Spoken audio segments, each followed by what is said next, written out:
Welcome back, Devils fans. It is your host, Ace, here on Running with the Devils, where we are talking New Jersey Devils hockey all year long. Please hit that subscribe button, smash the like, share with a friend. Thank you very much. And now we are here to discuss whether our beloved New Jersey Devils should try to acquire Winnipeg Jets highly touted prospect Rutger McGroarty. Now, folks, let me be the first to tell you, I am never one of these people that normally get wrapped up in prospects and young guys and spend hours and days studying their film. I read a little bit. I watch a couple highlights here and there. And obviously I know this kid is very promising. A lot of people are very high on him. And in the past few days, a lot of teams have been rumored to be connected to him now that it's been known that he wants out of Winnipeg. A lot of fans and media and different things are posting all over the internet about possible landing destinations for this kid. From the University of Michigan Wolverines, we know a couple of those guys. Obviously, our resident youngster, Luke Hughes, and highly rated defensive prospect, Seamus Casey. We are very, very familiar with the Michigan Wolverines hockey program, and a lot of people are speculating or talking about the idea of now bringing in Rutger McGroarty to the New Jersey Devils. So I have watched a lot of highlight reels of his, both from the University of Michigan and Team USA World Junior stuff, and I'm not going to lie, some of the highlights are phenomenal. He's trucked a few people. You see great passes, great shots, great hockey sense, and all of these things, and they're great highlights, and they are something to get excited about potentially. And I say potentially because for me it's very hard to get that excited about prospects in general, unless they're obviously, next level prospects. This guy is not, in my opinion, that much different than a lot of guys we've seen before him, and you see all the highlights and everyone's pumping their tires, and I get all of that.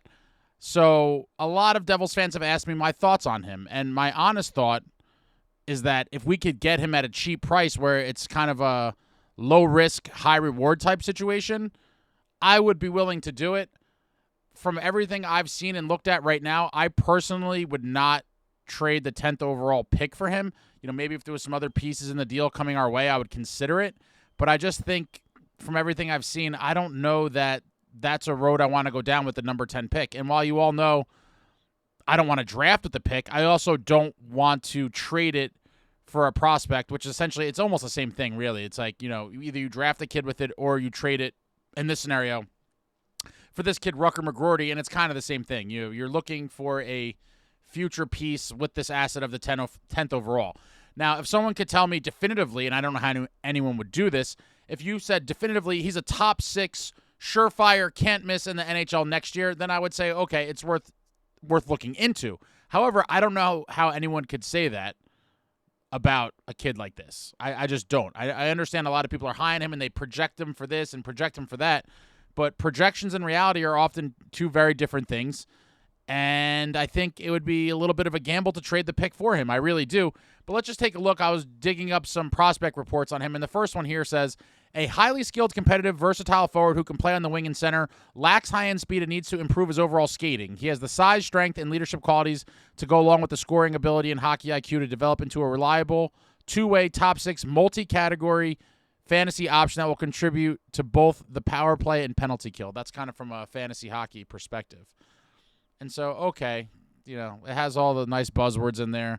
Skilled, competitive, versatile, can play wing or center.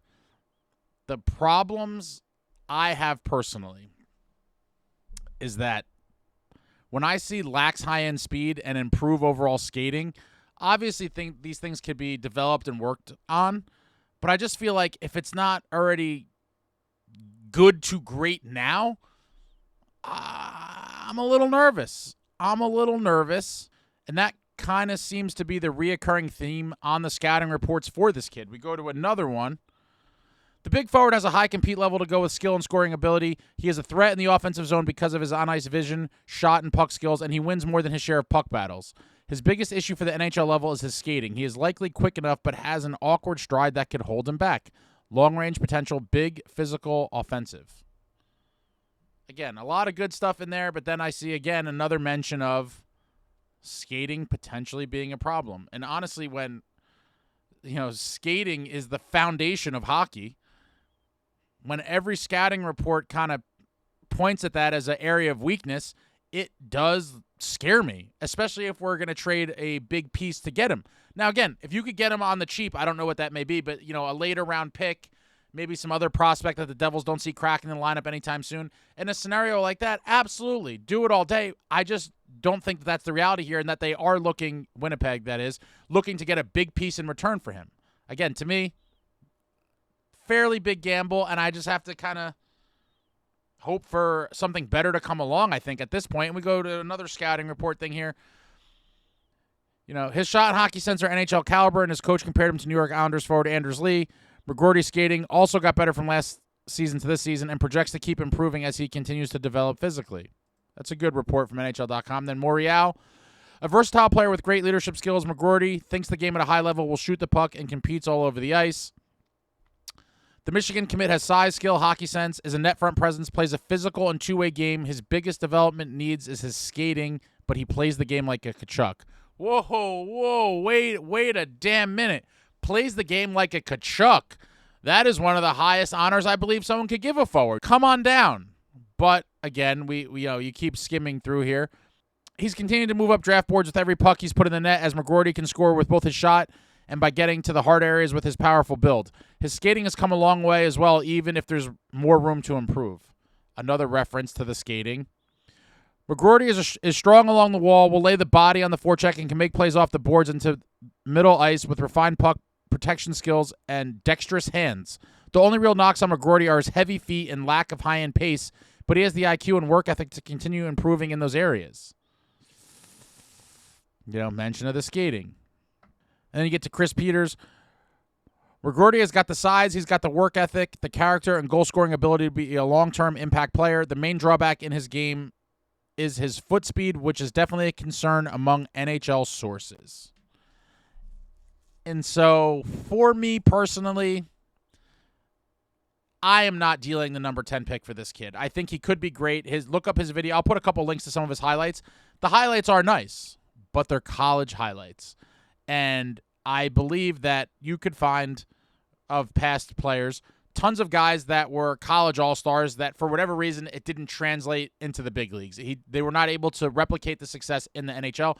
And I think you see that across all sports, obviously. No college kid, you could tell for sure that they're going to be this good in the professionals.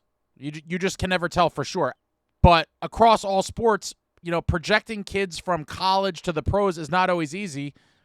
And I think this could be one of those cases. When you keep seeing reports knocking his skating and foot speed, to me, it's just a little bit of a red flag. And unfortunately, with the number 10 pick, I am looking for more of a surefire hit, preferably a guy we've seen in the NHL. That's it. Because to me, essentially, trading the number 10 pick for this kid is almost like the same thing as drafting him with it, really. I mean, he might be a year or two further along in his development, so he may be able to help sooner. But I don't think it's anywhere near a surefire situation. And so I'm looking for what I call, again, for the millionth time, truly win-now pieces, known commodities, players that have got it done in the NHL, and there's a track record and resume there to show for it. That's what I'm personally looking for. Now, again, if that's not there and not available for the Devils, I'm okay with them drafting whatever they believe is the best pick for the Devils with that pick, or looking for other deals where you maybe replace the 2025 first-round pick we lost in conjunction with a roster player or something like that. I know a lot of people are kind of set on draft with the pick. A lot of people are saying definitely trade it for a player. And then I think there's a few of you that are kind of on the fence where I'm at, where I'm looking at it as a situation where if we could get a roster player, even if it's not the sexiest name, maybe even a bottom six guy, but we get a roster player and replace that 2025 first-round pick, that could be a definite win for the Devils and setting them up to be buyers at next year's deadline. And hopefully we are a playoff team looking to add pieces at the deadline. That would be a phenomenal scenario for all of us. I really would like to see that pick replaced if possible, because that is going to be kind of a tight situation to be in, where if we are heading down the stretch, we are looking like the juggernaut I'm hoping we are next year. Fingers crossed. And there could be guys available that we think would be great additions for the playoff run. It might be hard for us to compete with other teams trying to buy them at the deadline because we do not have that pick. So I do value replacing that pick. But overall, I think the kid could be a good player, but the constant references to the skating scare the shit out of me. And for those of you that have been Devils fans for a little bit longer, those were the kind of knocks on a player by the name of Reed Boucher. Reed Boucher was a superstar phenom in the OHL. I believe he broke some of John Tavares' records, or maybe it was Stamkos. I can't remember. But he was just scoring points and scoring goals like it was going out of style. And he never could even come close to that success in the NHL. And the big knock on him in juniors was his skating. And he came to the big leagues, came to the NHL, and he could just never find his game. Could never find his game in the league. And he was another one of these stories of kid was great all his whole life, went through juniors, was great, and then in the NHL it just didn't translate. And I'm not calling this kid a bust or saying that's going to happen to him, but I am scarred and I fear that possibility could come true. And so for those reasons, me personally, your boy Ace, in a vacuum, I am not trading the number 10 pick for McGroarty straight up unless there's something else added with that in the form of a pick, a prospect, something else to balance it out. I'm not giving the number 10 for him straight up. Now, like I said earlier in the video, if I could obtain him for maybe a later round pick, a prospect, or something of that nature where it is a true low-risk, high-reward type move, I'm all about those types of moves. I just don't think that the Jets are going to move him in a deal like that, and so I think it's a moot point. I think they're looking for a high draft pick or something substantial in return for him, and so for those reasons, at a high price, I personally am out. But I can understand you guys getting excited by the videos and all the people pumping them up because some of the highlight videos are great. Check out the description. I will put some links to those in the description. But let me know what you guys think. I mean, would any of you trade the number 10 pick straight up for this kid? Would you even entertain trading the number 10 pick in a deal to get him if some other things are coming back our way? I'm very curious.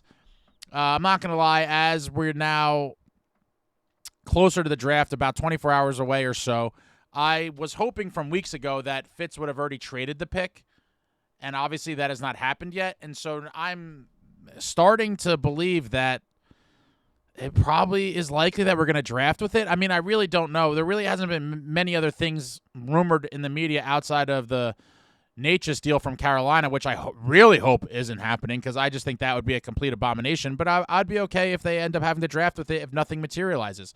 Or this could be another situation where we see at the last minute, at the draft table, the Devils could be on the clock, and they could trade the pick like they did when we obtained Corey Schneider from Vancouver. It could be a very similar situation. Who knows? Time will tell, but a lot of you have asked about this kid, Rutger McGroarty, so I had to give him, kind of address it once and for all. I've talked to some of you in the comments about it and things, but for me, at a high price, I am definitely out. If we could somehow get him on the cheap, I'm willing to take a gamble, but I'm not moving substantial assets to get him. I'm just not. And especially with the asterisk on the skating, that just screams Reed Boucher possibilities to me, and I'm still scarred from that. The kid was a sniper in the juniors, but never could do it in the big leagues. But let me know what you think about any of this. Anything Devils related, anything draft related, throw it out there in the comments. I'll be back fast and furious. And that's all I got for you guys right now. I'm just going to keep skimming the interwebs to see if any breaking news comes across the line. At this point, I don't think anything's going to happen until tomorrow on draft day. I'll be back with some draft day videos. And we're all just going to keep watching as this whole thing unfolds. But Fitz is on the clock. Big game hunting must continue. And we'll see where we go. That's all I got for you now. Talk to you all soon. Like, comment, subscribe, and all that jazz. Until next time, friends. Let's go Devils.